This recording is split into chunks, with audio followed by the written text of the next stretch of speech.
आज के सत्संग का विषय है हमारे शरीर में साधना अथवा ध्यान त्राटक कुछ भी विषय करते हुए क्यों लगते हैं शरीर में झटके या इलेक्ट्रिक झटके या मूलाधार आज्ञाचक्र हृदय या नाभि पर जो है एकदम से बंद, ये सब क्यों लगती हैं। और इस संबंधित मेरे पास YouTube के माध्यम से सत्संग को होते हुए ये प्रश्न आए कि गुरुदेव हमें ये सब बताओ।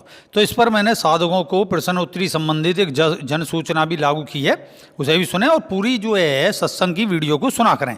ऐसे नहीं बीच में छोड़ के भाग गए, ऐसा कुछ नहीं होता। ये गुरु पद्धतियाँ होती हैं, उसे विधिवत सुना जाता है जब साधना आती है। साधना कोई ऐसे नहीं है कि आपने कहीं यहीं पढ़ ली और ऐसा ही हो गया, ऐसा कुछ नहीं होता। पहले भी गुरुओं के माध्यम और गुरु के संपर्क में रहने पर साधना मिलती थी। ऐसे नहीं कि आपने कुछ सुना और हो गई आपकी साधना, ऐसा नहीं होता। इसलिए पूरी जन सूचना मेरी सुने। योग और ज्ञान के साधना मार्ग के साधकों, आपके द्वारा की जा रही व्यक्तिगत अथवा हमारे मिशन की सत्संग वीडियो से त्राटक हो या रही क्रिया योग के अभ्यास से अपनी साधना में आए साधना संबंधित दृश्यों व अनुभव आदि को लेकर अनसुलझे प्रश्नों को अपने आने वाले सत्संग वीडियो में समय अनुसार उत्तर दिया जाया करेगा। पर आपके साथ ही आप भक्तों से यह अनुरोध भी है कि अपने साधनागत प्रश्नों में अतिशयोक्ति यानी बढ़ा चढ़ाकर नहीं भेजें। वैसे तो आध्यात्मिक अनुभूतियों के दृश्यों और दर्शनों के देखने और अनुभव की कोई सीमा नहीं होती है। फिर भी ध्यान रखें, बैठकर देखे गए दृश्यों और अनुभवों को और अपने सोते समय देखे गए अनुभव और दृश्यों को जो है मिलावट नहीं करें। स्पष्ट बताएं कि ये मैंने कितनी मंत्र जप और ऐसे ध्यान साधना से या इस प्रकार के ध्यान साधना में देखे थे और उन्हें लिखें। साथ ही यदि आपके कोई गुरुदेव हैं तो उनका नाम भी सश्रद्धा लिखें, क्योंकि हमारा मानना यह है कि गुरु सदा जीवित और महान होते हैं और उन्होंने जो सिखाया वो ज्ञान की पहली सीढ़ी होती है। उसी पर चढ़कर आप उस प्रसन्न तक पहुँचें और अन्य गुरु उन सीढ़ियाँ हैं। यूँ गुरु नाम को कभी भी नहीं छिपाएं। रही ज्ञान लेने की तो सभी साधकों का जन्मसिद्ध अधिकार है उत्तर देना भी गुरु का जो है जन्मसिद्ध अधिकार है। यूँ भक्तों अपने पूरे पते के साथ ही ये सब लिखकर मेल पर हमारे पे भेजें और जब जो है मुझे अपने समय अनुसार फुर्सत होगी इस सब को लेकर तो मैं सत्संग में आपको ये उत्तर अवश्य दूंगा। अब कुछ साधनागत जो प्रश्न आए हैं उन पर मैं यहाँ कंबाइंड है वो प्रश्न, वो मैं बोलता हूँ। एक भक्तों ने लिखा है कि मैं सांभवी मुद्रा करता हूँ, किसी ने लिखा है मैं त्राटक करता हूँ, मैं अगिन त्राटक करता हूँ, मैं दर्पण त्राटक करता हूँ और इसका सबका अभ्यास करता हूँ तो मुझे ये या प्राणायाम करता हूँ तो मुझे ये अनुभव होने लगे हैं कि या और मंत्र जाप भी करता है। किसी ने लिखा है कि मैं मंत्र जाप करता हूँ उससे मुझे इस तरीके का हुआ। तो मैं सब पर विषय पर बताऊंगा कि अनुभव हुआ गुदा द्वार पर बिजली जैसा झटका लगना, भूमध्य पर जो है करंट सा लगना, कभी चारों तरफ काला काला सा कुछ दिखना और दीवार पर हाथ पर सब जगह काला बिंदु दिखाई देना जैसे गति कर रहा हो और भूख नहीं लगती है। पहले 7-8 रोटी खा लेता था, अब 1-2 रोटी खा पाता हूँ और शरीर में जो है झटके और 1 सेकंड में सारा शरीर कंपमान हो जाना, ठीक पीठ के पीछे के भाग में दर्द का अनुभव होना। किसी को नीचे होता है मूलाधार की साइड में और किसी को जो है हृदय के पीछे। यहाँ जो साधनागत जो विषय हैं और इनका ज्ञान न होने पर लोग लिखते रहते हैं। तो ऐसे ही प्रश्न और भी हैं। तो कहने का अर्थ है कि उन्होंने मुझसे पूछा कि और एक भक्त ने पूछा कि मैं और जो उसकी पत्नी जो कंबाइंड होकर ध्यान करते हैं और यही क्रिया योग तो ध्यान कर रहा हूँ तो 2 मिनट बाद ही मस्तिष्क शून्य होता चला गया और मन निंद्रा में जाने लगता है। ये एक हमारा भक्त है मोहित सक्सेना, उसने लिखा। ऐसे अनेक हैं। तो इस साधना के प्रारंभ में अब मैं बताता हूँ इसका उत्तर। साधना के प्रारंभ में ऐसे शरीर में झटके से लगने या बंद लगने आदि का जरा सा भी आभास होना हमारे मन की जो 2 धाराएं हैं ऋण और धन, उसके अंदर की ओर जहां बाहर अंदर की ओर और बाहर यानी जिस लक्ष्य पर आप मन की दोनों धाराओं को एकाग्र करने का प्रयास कर रहे हैं, चाहे त्राटक कर रहे हैं और चाहे सांभवी मुद्रा कर रहे हैं, कुल मिलाकर मन को ही एकाग्र करने के ये सब अभ्यास है। तो वहां उस स्थान पर जाकर मन की जो ऋण और धन शक्ति का मिलने से पहले बाहर भी मिलती है और अंदर भी मिलती है, दोनों एक साथ मिलती हैं, ये ध्यान रखें। ऋण और धन शक्ति का मिलने से बाहर और अंदर एक सर्किट शॉक शॉक सर्किट होता है, एक इलेक्ट्रिक जो है शॉक बनता है। ये जैसे ऋण और धन मिलेंगे, जैसे जो आप देखोगे ये ठंडी गर्म जो हमारी बिजली मिलती है तो एकदम धड़ाका सा होता है उस पर। तो ये प्रारंभ में क्षण भर को होता है, जिससे हम पहले अपने अंदर और अपने ही बाहर की ओर मन की जो जुड़ी हुई और मन से बनी हुई जो प्रकृति है, ये समस्त प्रकृति, इससे जुड़ते हैं। और इसके जुड़ने से जो हम में पहला आकर्षण शक्ति से जुड़ने पर जो आकर्षण शक्ति का अनुभव होता है, और फिर तत्काल ही उसी आकर्षण शक्ति के विपरीत विकर्षण शक्ति से अलग होते हैं। तो इस आकर्षण शक्ति से पहले मन एकाग्र होता है, और मन की एकाग्रता होने से मन से बने प्राण की जो धारा है ऋण और धन, यानी आपान और प्राण, वो दोनों एक होकर जुड़ते हैं। इस सब से पहले मन और फिर प्राण के जुड़ाव से, प्राण से जो बना हुआ अन्नमय शरीर की जो इंद्रियां हैं, इंद्रियों का समूह है, ये जो नाड़ियां हैं, ये अंदर की ओर जहां जहां भी नाड़ियों से बने अंतिम बिंदु हैं, अंतिम छोर हैं, या जिन्हें हम चक्र कहते हैं, उस अंतिम बिंदु से आगामी नवीन बिंदु, यानी एक चक्र से दूसरे चक्र जो बना हुआ है, वे सब नाड़ियों के अंतिम छोर, जिन्हें मैं बिंदु बोल रहा हूं, वे सिकुड़ते हैं। और यही हमारे शरीर में पहला नाड़ियों से बना जो शरीर का निचला चक्र होता है, जैसे मूलाधार, और साथ ही शरीर का ऊपर का अंतिम शरीर की नाड़ियों से बना हुआ चक्र आज्ञा चक्र। इसके बाद तो सहस्त्रार है, वो अलग विषय। तो क्या होगा कि पहला चक्र जो है मूलाधार और अंतिम चक्र, इसकी प्रतिक्रिया, मतलब क्रिया तो हुई मूलाधार और प्रतिक्रिया हुई आज्ञा चक्र, इन दोनों में एक साथ खिंचाव यानी बंद लगता है। और वहाँ पे जो प्राणों का स्फुरण होता है, उससे वहाँ ऐसा लगे चींटियाँ चढ़ गई, चींटियाँ चल रही हैं, घूम रहा है, कुछ ऊर्जा घूम रही है, बाहर और अंदर कुछ ऐसा घूम रहा है, और विषय शून्य होता है मन। तो तुरंत ही मन की, और क्या थी, तुरंत ही इसके साथ ही एक ही क्षण में तुरंत ही मन की विकर्षण शक्ति से प्राण में विकर्षण शक्ति का प्रवाह होने से शरीर के इन्हीं दोनों नाड़ियों में बने मूलाधार और आज्ञा चक्र में झटके से वापसी अपने अपने स्थान की ओर हटावा था। अब ये झटके से प्राण आने में जो समय लगता है, ये खास गाना, इस समय चक्कर से आ जाते हैं, चक्कर से आते हैं, वैक्यूम बनता है, शून्य सा बनता है, तो उससे हम विषय शून्य हो जाते हैं, मन एकदम स्तब्ध हो जाता। यूँ इसी सब आकर्षण विकर्षण के एकदम झटके होने से और झटके से छूटने से हमें इन मूलाधार और आज्ञा चक्र में, और किसी किसी को नाभि और कंठ चक्र में झटके से सुकुड़न और खिंचाव का, मतलब सुकड़न यानी खिंचाव का आधा झटका लगने का अनुभव होता है। खिंचाव का अनुभव तो बंद लगता है, ऐसा लगा बंद लगा मेरे एक झटके से, चूंकि, और बंद लगा और फिर छूटा, तो उसका झटका नहीं हुआ शरीर में, चूंकि हमें इसका पहले अभ्यास और आभास नहीं होता, ना ही हमने गुरु से ऐसी योग विज्ञान की पढ़ाई की है। तो ये रहस्य हमें समझ में नहीं आता है, और समझ में आए भी कैसे। यूँ हमें इन सब से एक डर लगता है कि कहीं कुंडलिनी चढ़ गई और ना खुली या बंद ना खुला तो ना उतरी ये शक्ति, तो क्या होगा हमारा, फिर हमें कौन उतारेगा, हमारे पास तो कोई नहीं बैठा हुआ। हम कुछ को या इसको छोड़कर कुछ और साधना करने लगते हैं, पर कोई भी साधना करो भक्तों, उन सब में मन ही एकाग्र होगा। ठीक यही सब मन से प्राण, प्राण से शरीर, और शरीर में एकदम झटका, इस सब का सुकड़न और विक्षोभ, ये सब होने से ठीक यही स्थिति का अनुभव होगा, चाहे कुछ भी कर लो, ये ध्यान रखो।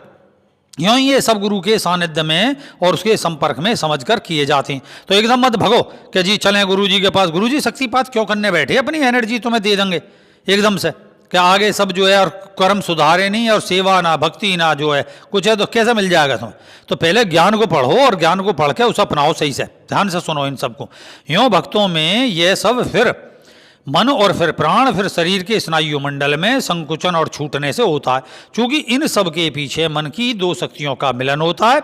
जो बाहर की प्रकृति जो शक्ति है इतनी विशाल, उससे मेल होते ही बहुत तीव्र झटका लगता है, क्योंकि प्रकृति हमारे औरा मंडल से जो निकलती हुई छोटी सी ऊर्जा है उससे संपर्क करती रहती है, तो उससे हमारा दैनिक जीवन चलता रहता है, दैनिक विचारधारा चलती है। और जो ही हमारा मन एकाग्र होकर विचारों का समूह विशाल होता है, बहुत एक विशाल समूह से जुड़ते हैं, जिसे हम कहते हैं ईश्वर से जुड़ना भक्ति मार्ग में, तो वो जो जुड़ाव लेते हैं वो प्रकृति से जुड़ना होता है, और प्रकृति और ईश्वर कोई भिन्न नहीं है। उससे मेल होते ही एकदम बहुत पहले छोटे तरीके का इलेक्ट्रिक शॉक और फिर बड़े तौर का इलेक्ट्रिक शॉक, और भैया ये अनुभव होते हैं। इसलिए जो है साधनाओं में ये जो जब बिजली का मौसम, मतलब जैसे बारिश पड़ रही है, घनघोर बिजली कड़क रही है, तब थोड़ा सा मने किया गया है कि अगर ऐसा हो गया तो आकर्षण और विकर्षण होने से कभी कभी वो बिजली का आघात आपको भी लग सकता है, लेकिन यहाँ इतना आसान नहीं है, इसलिए आप निर्भय होकर साधना करें। फिर भी मैंने बताया कि बहुत होगा संग ऐसा अनुभव होते हैं, जुड़ने के चांस हो जाते हैं। चांस है हजारों में लाखों में एक, लेकिन डरने की कोई बात नहीं। यूँ इन सब मन की एकाग्रता से होता है। तो सब इसके और ये क्यों नहीं थोड़ा डरने की बात है वो बता दूं। प्रकृति का और मन का थोड़ा सा संबंध होते हुए भी हमारे अंदर की जो आकर्षण विकर्षण शक्ति है और जो बादलों की आकर्षण विकर्षण शक्ति है उसमें थोड़ी सी भिन्नता है, थोड़ी सी क्या काफ़ी भिन्नता होती है। तो इसलिए ये आकर्षण विकर्षण हम पर आघात कम करेगा, लेकिन फिर भी ये ज्ञान के तौर पर बता दिया गया। इन सब अनुभवों के चलते हुए, ये क्यों मैंने बता दिया, मन की एकाग्रता होते हैं।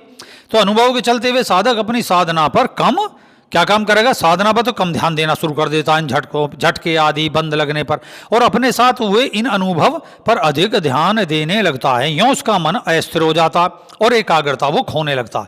परिणाम क्या होता है, अनुभव जो है उसके कम हो जाते हैं और सब चीज ठप हो जाती है। फिर वो ये सोचता है यार अनुभव क्यों नहीं हो रहे, तो अनुभव होने छोड़ने और जो एकाग्रता इसके बीच में फंस जाता है और अनुभव कम होते चले जाते हैं और अभ्यास कम होता चला जाता है, फिर उगता जाता है। यहाँ मंत्र यानी जो मंत्र से भी करते हैं उनके लिए बताता हूँ। मंत्र यानी मन की तीन अवस्था, मन मैं ने त्रय। मंत्र मतलब ये नहीं कि मन का त्राण, मन का कोई त्राण नहीं कर सकता, मन को कोई नहीं मार सकता। मन की तीन अवस्था है, मैं और जो इच्छा मैं की मतलब आप स्वयं की इच्छा, स्वयं की क्रिया और स्वयं का ज्ञान, ये तीन अवस्थाएं समझे। तो मन की तीन अवस्था, पहली अवस्था में मैं यानी तुम, और दूसरी यानी मन की इच्छा और उसका समूह जिसे मन बोलते हैं, उसका विस्तार कि हमें क्या चाहिए और हमें कैसे चाहिए और हमारा जो क्या उद्देश्य पूर्ति होगा आदि मनोरथ।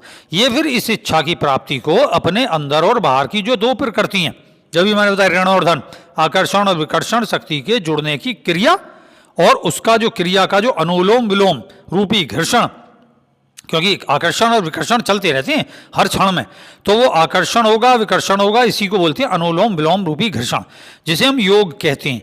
योग मतलब योग माने जुड़ना और एक वियोग भी है।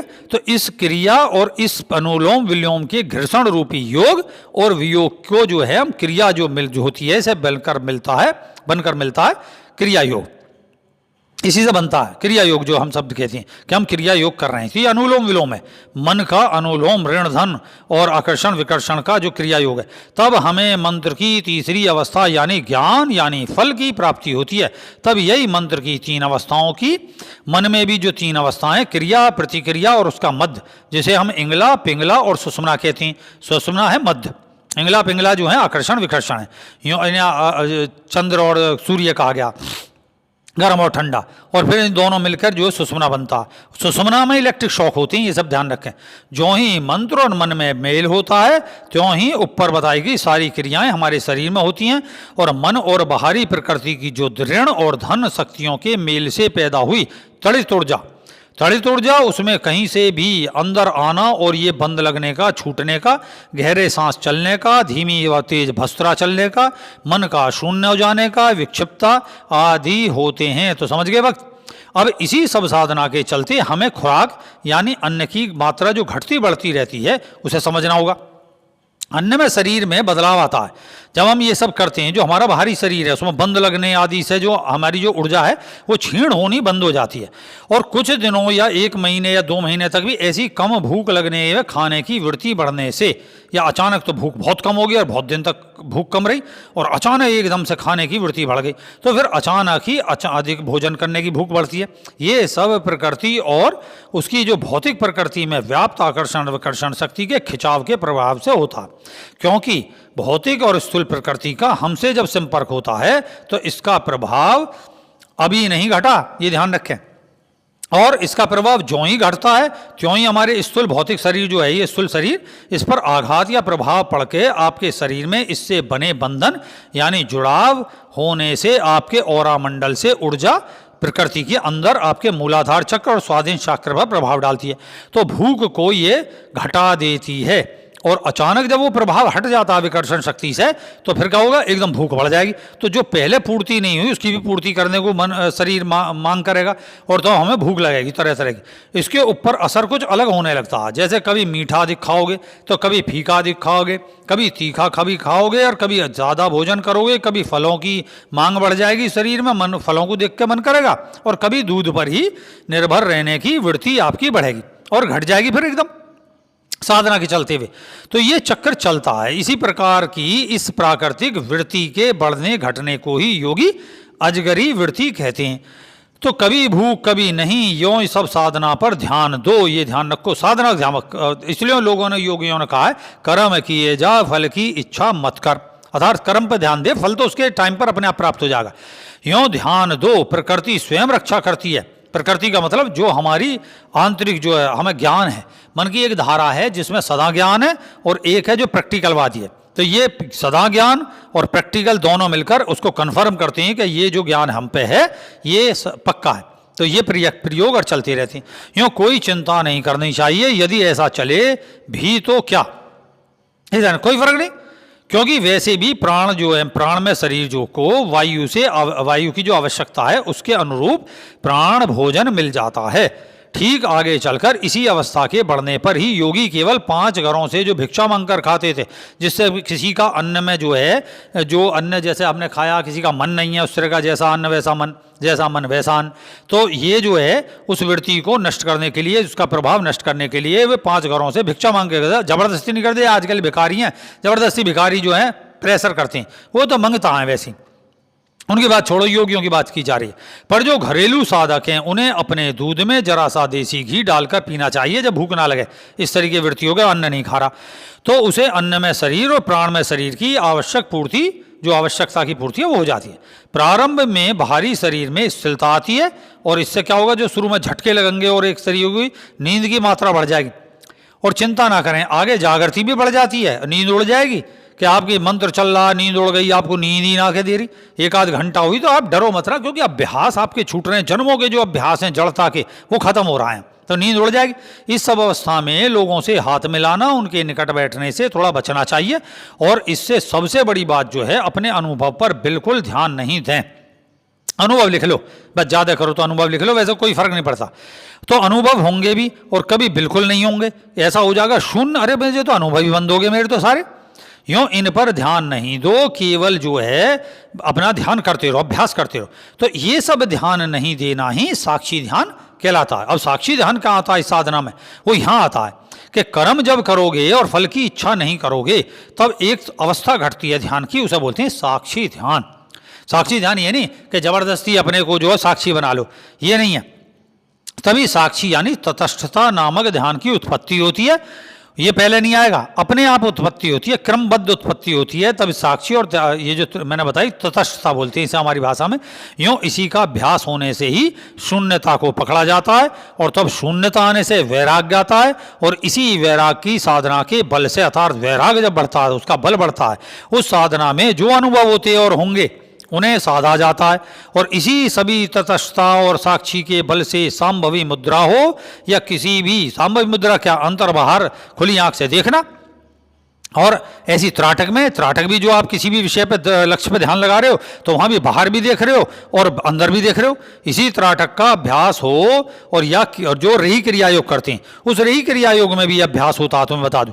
क्योंकि जैसे जैसे हम अपने से, अपनी अंदर की जो है मूलाधार से, अपने पैरों से अपने मूलाधार में आए, मूलाधार से दूसरे स्वादिष्ठान चक्र में बढ़े, तो मूलाधार की एनर्जी ऊपर उठकर स्वादिष्ठान की एनर्जी में प्रवेश करेगी, वहाँ की एनर्जी नाभि में, नाभि की हृदय में, हृदय की कंठ में, कंठ की आज्ञा चक्र में, आज्ञा चक्र से सहस्त्रार, और सहस्त्रार के बाद में सिर के ऊपर। सिर के ऊपर सर जो हमारे अंदर की ऋण और धन है, ये दोनों एक मिलकर सुषुम्ना बनती हैं, ये कुंडलिनी बनती है।